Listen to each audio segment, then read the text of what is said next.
Hello everyone, welcome back to my channel the law seekers. पिछले video में हमने बात करी थी सेक्शन 35 की, जो कि है डॉक्ट्राइन ऑफ इलेक्शन। अगर आपने वो वीडियो नहीं देखा है तो अभी जाके देखें, और अगर आपने मेरे पुराने वीडियो जो कि ट्रांसफ़र प्रॉपर्टी एक्ट के रिलेटेड है, अगर आपने वो नहीं देखे हैं तो डिस्क्रिप्शन बॉक्स में मैं प्लेलिस्ट मेंशन कर दूंगा, ज़रूर उनको देखिए। अगर आप मेरे चैनल से नए जुड़े हैं तो मेरे चैनल को सब्सक्राइब करें और इस वीडियो को लाइक करें। आज हम बात करेंगे अपॉर्शनमेंट की, सेक्शन 36 एंड 37 की। तो चलिए शुरू करते हैं।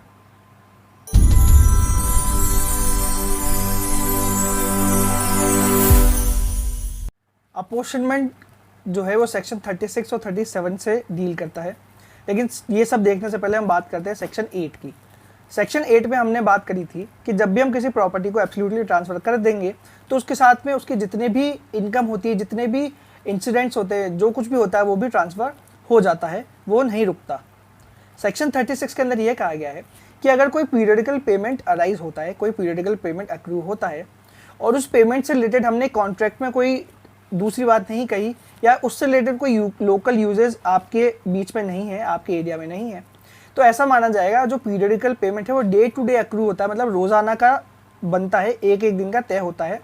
और ऐसा माना जाएगा कि जिस दिन आपने प्रॉपर्टी को ट्रांसफ़र किया उस दिन के बाद से जितना भी पेमेंट होगा वो ट्रांसफरी के पास चला जाएगा, और उससे पहले के जितने भी दिन थे वो पीरियडिकल जो पेमेंट है वो एक एक दिन का इकट्ठा करके ट्रांसफर के पास रह जाएगा। इसमें यह भी कहा गया है कि पेमेंट जो है वो जिस तारीख को तय किया गया था, जिस तारीख को अक्रू होता है उसी तारीख को दिया जाएगा, भले ही ट्रांसफ़र कितनी भी तारीख को हो। एक एग्जांपल लेते हैं, मैंने प्रॉपर्टी ट्रांसफ़र करी, मैंने एक घर ट्रांसफ़र किया किसी व्यक्ति को जिसका रेंट आता है 4,000 रुपये। रेंट आता है 4,000 रुपये, मैंने प्रॉपर्टी ट्रांसफ़र करी 15 तारीख को। अब 15 तारीख का जितना भी पेमेंट है, अगर हमने कॉन्ट्रैक्ट में कुछ भी नहीं लिखा उसके बारे में, तो ऐसा माना जाएगा कि वो डे टू डे अक्रू होता था और 15 तारीख का जितना भी पेमेंट होगा वो मेरे पास आ जाएगा और 15 तारीख के बाद का जितना भी पेमेंट है वो ट्रांसफरी के पास चला जाएगा। लेकिन उसका पेमेंट जो है हमने जो जिसको मैंने रेंट पे दी रखी थी प्रॉपर्टी, मैंने उससे तय कर रखा था कि मैं आपसे रेंट जो है वो 5 तारीख को लिया करूँगा, तो उसका जो रेंट है वो तो 5 तारीख को आना तय है।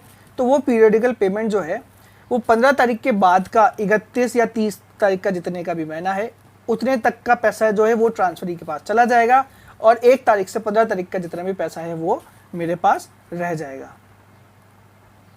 सेक्शन 37 में बात होती है कि कोई प्रॉपर्टी है उसको हमने बेच दिया, उसका जो बेनिफिट है वो अलग अलग लोगों में बट रहा है, अब उसको बांट सकते हैं प्रॉपर्ली या नहीं बांट सकते, उससे डील करता है सेक्शन 37। उस अपॉर्शनमेंट से बात करते हैं हम। सेक्शन 37 में ये बोला गया है कि अगर मैंने प्रॉपर्टी जो है वो अलग अलग लोगों को बेची और उसके ऊपर कुछ बेनिफिट अक्रू होता था, उस बेनिफिट जो अक्रू होता था वो किसी बंदे की ऑब्लिगेशन है फुलफिल करना उसको। अब यहाँ पे ये है कि अगर उनका जो ऑब्लिगेशन है उसको अलग अलग बांटा जा सकता है, मतलब मैंने अगर प्रॉपर्टी 2 जनों को दी और उनका जो बेनिफिट उनको मिलना चाहिए उनको अलग अलग शेयर में बांट सकते हैं अगर, तो जिस बंदे की ऑब्लिगेशन है उसको फुलफिल करना वो उन हिस्सों के हिसाब से फुलफिल कर देगा। एक एग्जांपल लेते हैं, मैंने एक प्रॉपर्टी बेची बी और सी को, और उन्हें मैंने बताया कि मैंने जो प्रॉपर्टी है वो डी को रेंट पे दी हुई है, उसका रेंट आता है 4,000 रुपये। अब बात ये हुई कि बी ने तो दिए थे 75% पैसे और सी ने दिए थे 25% पैसे। अब जो ऑब्लिगेशन है डी की उनको हम शेयर्स में बांट सकते हैं यहाँ पे, बिल्कुल ठीक है, क्योंकि बी के तो है 75%, सी के है 25%, तो बी को तो दे दिए जाएंगे 3,000 रुपये और सी को दे दिए जाएंगे 1,000 रुपये, बिल्कुल ठीक है। अब बात आती है कि जहाँ पर ये ऐसे शेयर नहीं बांटे जा सकते हैं उस ऑब्लिगेशन के, तब क्या होगा। तो यहाँ पे ये बताया गया है कि अगर ऐसे ऑब्लिगेशन को नहीं बांटा जा सकता तो जिन लोगों को चीज़ ऑब्लिगेशन का बेनिफिट मिल रहा है वो सब मिलके तय कर सकते हैं कि किस एक बंदे को आप वो बेनिफिट दे सकते हो, अपनी ऑब्लिगेशन फुलफिल कर सकते हो। एग्जांपल लेते हैं, बी और सी ने मिलके तय कर लिया कि जो भी रेंट आता है वो आप सी को दे देंगे, ठीक है, क्योंकि आपको जो रेंट में पैसा या काइंड में आप जो दोगे वो बट नहीं सकता।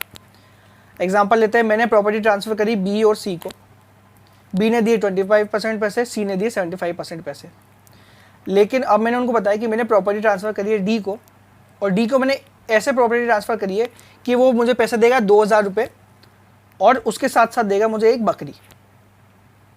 ठीक है, अब 2000 को हम बांट सकते हैं 500 और 1500 के अंदर, तो बी को मिल जाएंगे 500, सी को मिल जाएंगे 1500। अब दोनों ने मिलकर तय किया कि अब जो बकरी है उसको ऐसे थोड़ी बांट सकते हैं कि सर तक की प्रॉपर्टी तो जो है, सर तक की बकरी जो है वो तो बी ने ले ली, सर के बाद की जितनी भी प्रॉपर्टी है वो ज़्यादा बड़ा हिस्सा है, सी ने दिया था इसलिए सी को दे देंगे। ऐसा नहीं किया जा सकता। तो दोनों ने मिलकर डिसाइड किया, क्योंकि सी ने ज़्यादा पैसे पे किए थे तो सी जो है उस बकरी को रख लेगा, क्योंकि उसको सीवियर नहीं किया जा सकता। ऐसे केस में डी की जो ऑब्लिगेशन है वो सी के लिए वो फुलफिल हो जाएगी। यहाँ पे ये भी कहा गया है कि अगर जिस बंदे को ऑब्लिगेशन फुलफिल कर दी थी उसको इस चीज़ का नोटिस नहीं है कि किसको आपको ऑब्लिगेशन फुलफिल करनी है जो सीवियर नहीं की जा सकती। अगर ऐसी ऑब्लिगेशन वो पूरी करने में, फुलफिल करने में फेल करता है, मतलब उसको उस चीज़ का नोटिस ही नहीं था कि मैं अब ये बकरी जो है इसको कैसे बांटूँ, इस चीज़ का नोटिस नहीं दिया गया है कि सी को देनी है आपको पूरी बकरी, तो अगर उसका वो फेलियर हो जाता है, वो नहीं दे पाता, तो उसकी कोई जिम्मेदारी नहीं बनती है। इसमें आगे एक एक्सेप्शन दिया गया है कि सेक्शन 37 की जो बात है वो ऐसी प्रॉपर्टी के ऊपर, ऐसे एग्रीकल्चर प्रॉपर्टी के ऊपर लागू नहीं होगी जिसको एग्रीकल्चर पर्पज़ के लिए लीज पे दिया हुआ है, जब तक कि स्टेट गवर्नमेंट अपने गैजेट नोटिफिकेशन से ये नहीं बता देती कि ऐसी प्रॉपर्टी के ऊपर भी ये सेक्शन लागू होगा। उम्मीद करता हूँ आपको ये टॉपिक समझ आ गया होगा। अपॉर्चनमेंट में हमने बात करी कि जहाँ पर एक तो पीरियडिकल पेमेंट की बात होती है और जहाँ पर प्रॉपर्टी के अंदर शेयर कितना दिया उसके बेनिफिट की बात होती है, तो हम कैसे कैसे बांटेंगे। पीरियडिकल पेमेंट में तो ये बात हुई कि जितने दिन तक का पेमेंट ट्रांसफर को देना है वो ट्रांसफर को मिल जाएगा और बचे हुए दिन का ट्रांसफर ही को जाएगा। एस्टेट वाली बात में हमने ये बोला कि अगर हम सीवियर कर सकते हैं, जिसने जितना हिस्सा दिया है उसको उतना हिस्से की जो बेनिफिट है वो मिल जाया करेगी। आज के लिए बस इतना ही। उम्मीद करता हूँ ये टॉपिक आपको समझ आ गया होगा। अगर कुछ डाउट होंगे आपके तो वो क्लियर हो गए होंगे। अगर आपको वीडियो पसंद आया तो इस वीडियो को लाइक करें, मेरे चैनल को सब्सक्राइब करें, बेल आइकन को प्रेस करें ताकि मेरे आने की खबर आपको सबसे पहले मिल जाए। अपने दोस्तों के साथ मेरे वीडियो और मेरे चैनल को शेयर करें। जय हिंद, जय भारत।